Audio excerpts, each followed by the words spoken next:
Hello! Hello, hello, hello my dear Cancer!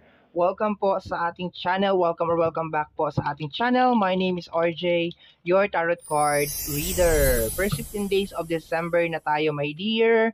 8 cards in total. Tingnan natin kung anong meron sa yung first 15 days of December.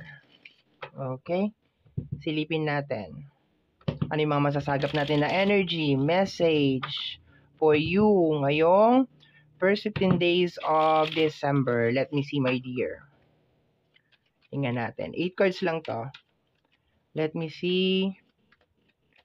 Tingnan natin. We have here the energy of the Knight of Pentacles. My dear, ang nakukuha ko dito sa energy ng Knight is kung meron ka mga ine-expect na may kinalaman sa pera or parang meron kang mga target na may kinalaman sa pera. Kunyari, for example, ine-expect mo mga around December 10 or December 9 or December something, okay, December 10, December 9, nagsisat lang ako ng example, my dear, meron ka ng ganitong pera or nabili mo na ito or nangyari na to, kung ano itong gusto mong mangyari. I have this very strong energy na nasasagap dito, my dear, na ang bagal bago mangyari yung bagay na yon. There's a tendency, my dear, na meron din mga delay sa card na ito. So, meron ka mga ine-expect and then hindi siya mangyayari. Expected mo December 10, pero mga December 11 na o December 12 na mangyayari. Okay, worse, baka hindi talaga siya mangyari at all sa loob ng first 15 days of December. Okay? Meron ka mga tina-target over here, yun na nakukuha ko, na expected mo sa first 15 days of December, okay na siya. Pero ang nakukuha ko dito is hindi. Especially, my dear, kung meron kang ine-expect na may kinalaman sa pera. Kung nag-expect ka rin na meron mga taong magbabayad sa'yo, yung mga ganon. So, posible, my dear, na mga magkaroon ng delay. This is not the time, my dear, din na mag-release ka ng pera or magpautang ka ng pera. Kasi parang ang hirap, my dear, magbayad nung pauutangin mo. Okay? Parang pahirapan talagang maningil. Okay? So, be careful, my dear, sa pagre-release ng pera. Okay? So, tingnan natin, my dear Cancer. Let's go tayo. Additional cards tayo. Kasi Knight of Pentacles yan. Although action card naman siya, kasi Knight siya. Pero, ano kasi siya, like, mabagal. Slow yung kanyang energy. More on thinking yung nangyayari sa kanya dyan. Okay? So, we have here the energy of the Judgment. Okay? So, ang nakukuha ko dito is more on, pag lumalabas kasi ang Judgment, ibig sabihin, meron mga bagay na dapat nang mangyari. Ibig sabihin, eto na, napapanahon na siya na mangyari. So, pero ang nakukuha ko, my dear, is more on your expectation. You're expecting, my dear, na mangyayari itong bagay na ito. Okay, pero wala pa yung ibang mga cards. Pero ang nararamdaman ko, my dear, na energy is more on kung ano nga yung ine-expect mo is hindi talaga siya mangyayari or hindi siya tutugma doon sa ine-expect mo na araw. Okay, doon sa time and date na ine-expect mo, my dear, because nagkakaroon ng mga problema na may kinalaman sa usapin ng pinansyal. Isa pa sa nakukuha ko dito, my dear Cancer, sa dalawang card na to, meron ka ring mga ine-expect na approval, okay, or meron ka ring mga ine-expect na sabihin natin, like, ma-approve, more on approval ang nakukuha ko ma-aprubahan, and there's a tendency na magkaroon ng problema doon sa bagay na yon. Although, kung titingnan natin talaga yung card ngayon, parang positive yung energy niya, pero parang nakukuha ko talaga, there is something na, may something dito, parang may delay talaga, my dear, sa energy. Ang nagdadala ng delay na yon is si Knight of Pentacles, okay?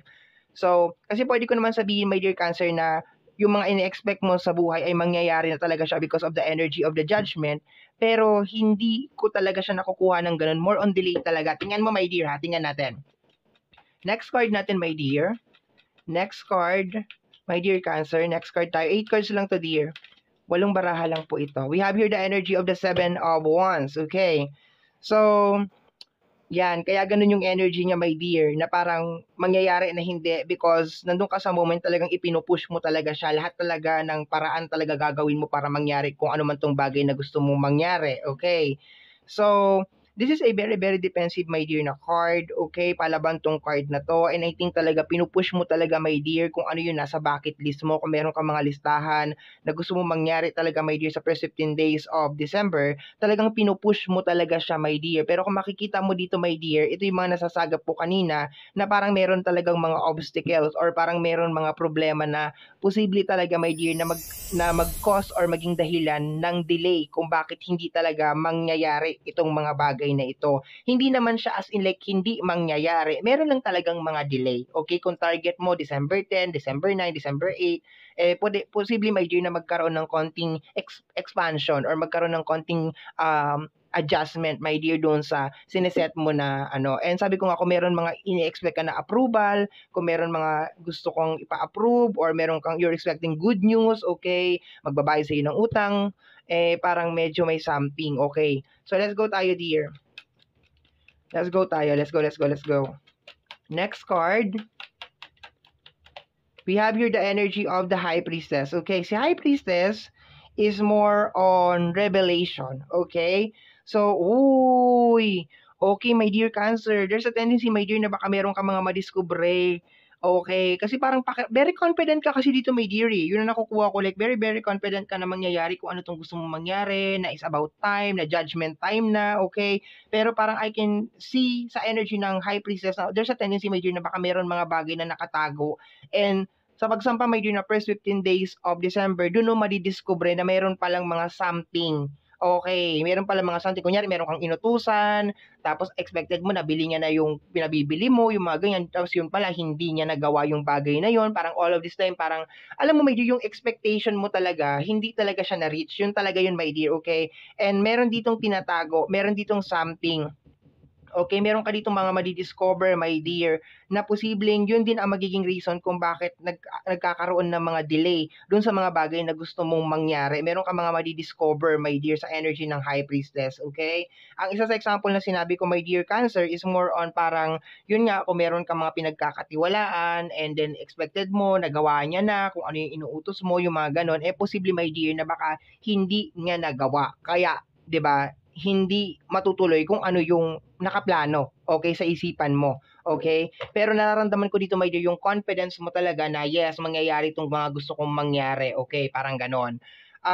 Sabi ko nga, sa pagpapahiram ng pera, this is not a good time kasi baka ang isa sa energy dito is baka hindi magbabayad talaga kasi baka may ibang agenda yung tao na yon. Yun ang nakukuha ko, my dear. So be careful ka talaga, ha? Okay, tingnan natin. Or baka ma-discover mo, my dear, ngayong first 15 days of December na hindi naman talaga siya magbabayad, yung mga ganon. Okay? So, next card tayo, dear. Next card, we have here the energy of the Six of Pentacles. Ayan na. Okay, releasing money. Paglabas ng pera, my dear. Kanina ko pa sinasabi sa iyo to, my dear, na this is not the time na mag-release ka ng pera. This is not the time din, my dear, na kung meron ka mga ini-expect na may kinalaman sa pera is talagang magmamatch talaga siya na may kinalaman doon sa expectation mo. Okay, yun ang nakukuha ko. Kasi very nice tong card na to, like giving, okay? Ang nakukuha ko rin dito is parang meron ka nang naumpisahan na something and parang expected mo na tapos na siya by this time. And saka mo nakikita, my dear, na parang marami pang piyesa or marami pang mga pieces ang kulang doon sa bagay na yon. Okay, parang expected mo all this time na parang okay na, parang siguro mga 80% done na siya or 90% done na siya, yung konti na lang, yung mga ganyan, and marami pa palang kulang, marami pa palang problema. Yun ang nakukuha ko dito, my dear. Okay, so ayan. Let me see, dear. Next card tayo. Last 3 cards na lang tayo, dear. Last 3 cards. Once again, reading to para sa yung first 15 days of December. Tingnan natin, my dear Cancer. Let me see. Tingnan natin. We have here the energy of the Lovers. Okay. More on communication. Okay.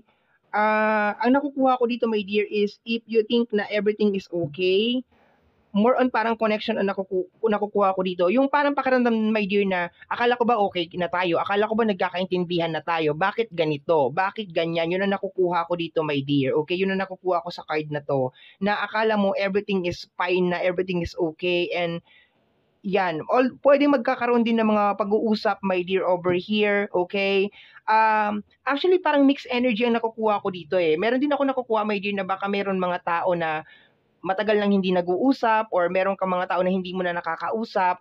Tapos, sa pagsampa ng first 15 days of December, magkakausap kayo. And parang pakiramdam mo, ikaw mismo, my dear, you think na parang everything is okay na kasi baka mayroong mga issue na matagal na yon. Ibig sabihin dapat okay na, everything's okay, everything's fine, pero hindi pa pala. Okay, yun ang nakukuha ko dito, my dear. So parang meron mga issue na parang hindi pa pala talaga okay, or parang meron mga conversation na akala mo maliwanag na pero hindi pala maliwanag, parang ganon, okay? Next card we have here, the energy of the Ace of Pentacles. Talagang ipupush mo talaga to, my dear.